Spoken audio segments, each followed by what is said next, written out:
నమస్తే, welcome to YoYo TV. Telangana రాష్ట్రంలో ఏర్పడిన కొత్త ప్రభుత్వం అమలు చేసిన హామీలలో ఉచిత బస్సు ప్రయాణం ఒకటి. సీఎంగా రేవంత్ రెడ్డి బాధ్యతలు చేపట్టగానే మొదట అమలు చేసిన హామీ ఇదే. దీంతో రాష్ట్ర మహిళలందరూ టీఎస్ఆర్టీసీ బస్సుల్లో ఉచితంగా ప్రయాణిస్తున్నారు. రాష్ట్రంలో ఎక్కడి నుంచి ఎక్కడి వరకైనా నిర్ణీత సర్వీసుల్లో ప్రయాణం చేయవచ్చు. అయితే ఈ ఫ్రీ బస్సు సర్వీస్కు కొన్ని షరతులున్న విషయం తెలిసిందే. తాజాగా టీఎస్ఆర్టీసీ ఎండీ సజ్జనార్ మరింత స్పష్టమైన ఆదేశాలు జారీ చేశారు. ఇలా చేయకపోతే మాత్రం మహిళలు కూడా ఆర్టీసీ బస్సుల్లో టికెట్ కొనాల్సిందే.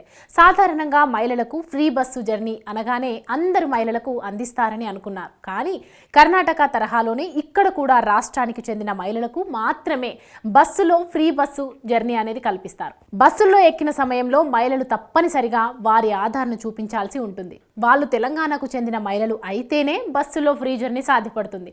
లేదంటే వాళ్ళు కూడా టికెట్ కొనాల్సి వస్తుంది.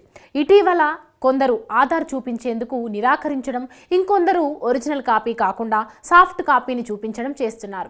ఇంకొందరు టికెట్ తీసుకోమని చెప్పిన కండక్టర్లతో వాగ్వాదానికి కూడా దిగుతున్నారు. ఈ మొత్తం నేపథ్యంలో టీఎస్ఆర్టీసీ ఎండీ సజ్జనార్ కీలక ఆదేశాలు జారీ చేశారు.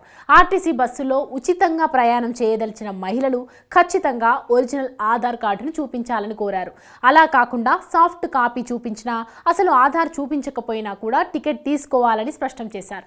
టికెట్ కోసం చెకింగ్ చేసే సమయంలో ఒరిజినల్ ఆధార్ లేకుండా టికెట్ తీసుకోకుండా ఉన్న మహిళలకు తప్పకుండా 500 రూపాయల ఫైన్ విధిస్తామని వెల్లడించారు.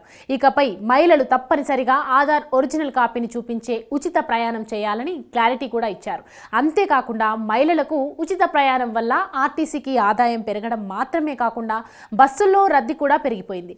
ఈ నేపథ్యంలోనే పలువురు ప్రమాదకర పరిస్థితుల్లో ప్రయాణం చేస్తున్నారు. ఈ విషయంపై కూడా ఎండీ సజ్జనార్ స్పందించారు. త్వరలోనే 2050 కొత్త బస్సులను అందుబాటులోకి తీసుకొస్తున్నట్లు తెలిపారు. రద్దీ ఎక్కువగా ఉండే రూట్లలో ఈ కొత్త బస్సులను విడతల వారీగా ప్రవేశపెడతామని చెప్పారు. కొత్తగా తీసుకొస్తున్న 2050 కొత్త బస్సుల్లో 1050 బస్సులు డీజిల్వి కాగా 1000 మాత్రం ఎలక్ట్రిక్ బస్సులని తెలిపారు. ఈ కొత్త బస్సులతో భాగ్యనగరంలో ప్రయాణికులకు కాస్త ఊరట లభిస్తుందనే చెప్పాలి. అంతేకాకుండా మహిళలకు ఉచితంగా ప్రయాణించాలంటే తప్పకుండా ఆధార్ కార్డును కూడా తీసుకెళ్లాలనే విషయాన్ని మాత్రం మర్చిపోకండి. అలా తీసుకువెళ్ళకపోతే తప్పకుండా టికెట్ కొనుగోలు చేయండి. లేదంటే మీరు 500 ఫైన్ కట్టాల్సి వస్తుంది.